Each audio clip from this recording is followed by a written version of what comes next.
স্কুলের উপরে ওদের মূল টার্গেটটা ছিল। তো স্কুল লক্ষ্য করে দু একটা গুলিও করে, 2-1 রাউন্ড। এর গুলি করার পরপরই আমাদের ওখানে যারা অফিসার ফোর্স ছিল তারা কিন্তু এটার শক্ত প্রতিরোধ গড়ে তোলে এবং বেশ কিছু রাউন্ড, বিশেষ করে 114-15 রাউন্ডের মতো গুলি তারা কিন্তু ছোড়ে। কাল রাত আনুমানিক 12টার দিকে যখন আমাদের বিদ্যুৎ ছিল না জঙ্গল সলিমপুরে, ওই সময়ে বিদ্যুৎ না থাকার কারণে, অতিষ্ঠ গরমের কারণে আমরা কয়েকজন রাস্তার উপরে, আমাদের ইসলামী ব্যাংক আছে একটা, ইসলামী ব্যাংকের সামনে আমরা বসে বাতাস খাচ্ছিলাম।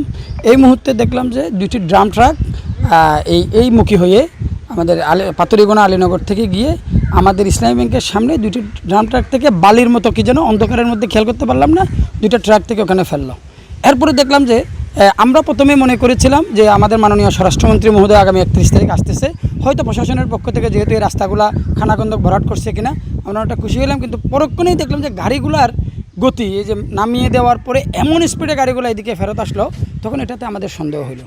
সন্দেহ হওয়ার পরে আমি, যেহেতু আমি একজন আইনজীবী, আমি এখানে বসবাস করি, সাথে সাথে আমি ওখান থেকে প্রায় 100 ফিট 200 ফিট ওখানে আসলাম। আসার সাথে সাথে যখন দেখলাম যে এইগুলা তো কাদামাটি একদম, তার মানে সাথেই সন্দেহ হলো যে নিশ্চয়ই এখানে কোনো নাশকতার পরিকল্পনা আছে কোনো ধরনের। আমি সাথে সাথে আমাদের সীতাকুণ্ড ফাঁড়ির আমাদের সাব ইন্সপেক্টর আমিনুর সাহেব, ওনার মোবাইল আমার সাথে কন্টিনিউ যোগাযোগ ছিল, ওনাকে সাথে সাথে আমি ভয়েস কল দিলাম যে এই অবস্থা, এখানে তো আমার খুব সন্দেহজনক পরিস্থিতি মনে হচ্ছে, আপনি একটু দেখেন। এটা বলার সাথেই উনি সাথে সাথে রেসপন্স করলেন। ইন দি মেন টাইম আমাদের ওই আইসি যিনি ফাঁড়ির ইনচার্জ ইন্সপেক্টর সোহেল সাহেব, উনি আমাদের অস্থায়ী পুলিশ ক্যাম্পে ছিলেন। উনি তখন আমাকে জানালেন যে আমাদের ইন্সপেক্টর সাহেব আছেন, আপনি ওনাকে একটু জানান। আমি ওনাকে জানানোর 5 থেকে 10 মিনিটের মধ্যেই উনি ঘটনা ওখানে ওই জায়গায়, প্রথম যে আপনারা খেয়াল করছেন কিনা ইসলামী ব্যাংকের সামনে এখন যে কাদামাটি দেখছেন, এটা কিন্তু কাদামাটি ছিল না, এটা প্রায় 3 থেকে 4 ফিট উঁচু পুরা প্রতিবন্ধক ছিল। পরবর্তীতে উনি আসলেন, ওখানে দীর্ঘক্ষণ দেখার পরে সীতাকুণ্ড থানার ওসি মহোদয়ের সাথে কথা বললেন। পরবর্তীতে আমরা ওই সিএনজি ড্রাইভারের কাছ থেকে শুনলাম যে এখানে যে কাটাকাটিগুলো চলতেছে, এদিক ওই শহর থেকে যে সিএনজিগুলো আসতেছে, একটা পর্যায়ে এসে ওদেরকে এখান থেকে আর যেতে দেওয়া হচ্ছে না। এবং তারা ইনফরমেশন দিলেন যে 20 থেকে 30 জনের একটা গ্রুপ, তাদেরকে কেউ চেনে না, তারা এখানে খুব সিরিয়াসলি এই মাটিগুলা সরাচ্ছে, ব্রিজ ভাঙার চেষ্টা করতেছে। আমি সাথে সাথে যেহেতু প্রশাসনকে,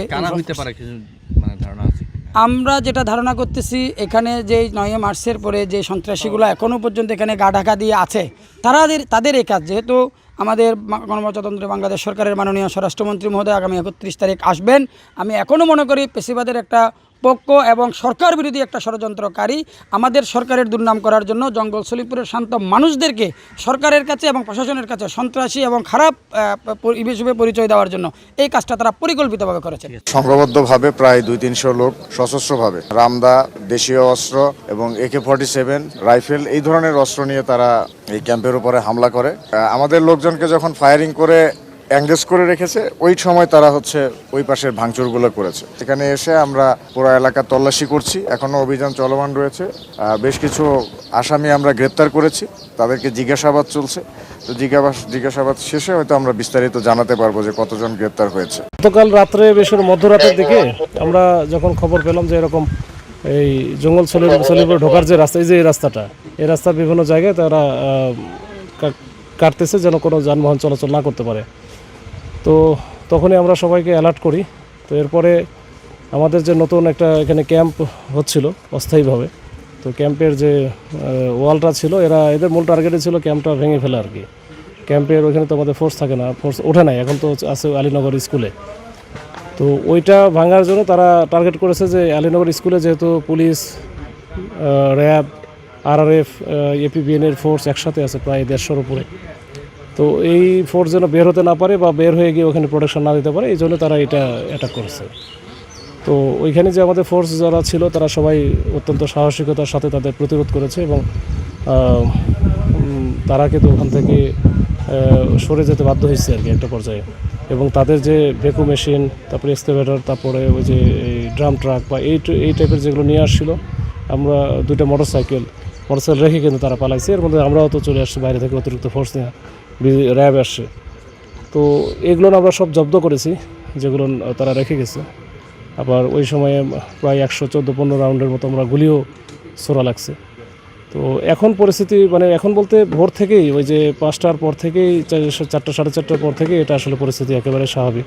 অ্যাডভোকেট আমজাদ ভাই আমাকে ইনফর্ম করছে, আমি সাথে সাথে আমার আইসি মহোদয়কে জানাইলাম। আইসি মহোদয় তখন, আপনি যখন এখানে আসেন তখন কি অবস্থা দেখছেন আসলে? আমি তো আসছি দেখি যে তখন আমরা রাস্তাঘাট মেরামত করতেছি, আমাদের ওসি স্যার আছে, আমাদের ঊর্ধ্বতন স্যারেরা সবাই রাস্তাঘাট মেরামত করতেছেন। আলীনগর থেকে মেরামত করে এদিকে আসতেছি আমরা, এখন মেরামত চলতেছে।